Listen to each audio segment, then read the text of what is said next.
بسم اللہ الرحمن الرحیم۔ دربار رسالت صلی اللہ علیہ وسلم کے حقوق و آداب۔ آداب نمبر 1، آپ صلی اللہ علیہ وسلم پر ایمان لانا۔ آداب نمبر 2، آپ صلی اللہ علیہ وسلم کی اطاعت و پیروی کرنا۔ آداب نمبر 3، سب سے زیادہ آپ صلی اللہ علیہ وسلم سے محبت کرنا۔ آداب نمبر 4، آپ صلی اللہ علیہ وسلم کے متعلق سب سے افضل ہونے کا اعتقاد رکھنا۔ آداب نمبر 5، آپ صلی اللہ علیہ وسلم کے خاتم النبیین ہونے کا اعتقاد رکھنا۔ آداب نمبر 6، آپ صلی اللہ علیہ وسلم کے متعلق معصوم و بے گناہ ہونے کا یقین کرنا۔ آداب نمبر 7، آپ صلی اللہ علیہ وسلم کی ادنیٰ مخالفت سے بھی اپنے آپ کو بچانا۔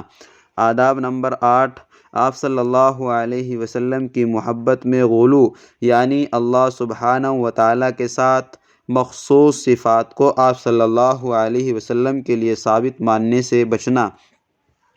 آداب نمبر 9، کثرت سے آپ صلی اللہ علیہ وسلم پر درود و سلام بھیجتے رہنا۔ آداب نمبر 10، اہل بیت اور آپ صلی اللہ علیہ وسلم کی آل اولاد سے محبت رکھنا۔ آداب نمبر 11، صحابہ اکرام رضی اللہ تعالیٰ عنہم اجمعین سے محبت رکھنا۔ اللہ ہم سب کو سنت زندہ کرنے کی توفیق عطا فرمائے۔ السلام علیکم ورحمۃ اللہ وبرکاتہ۔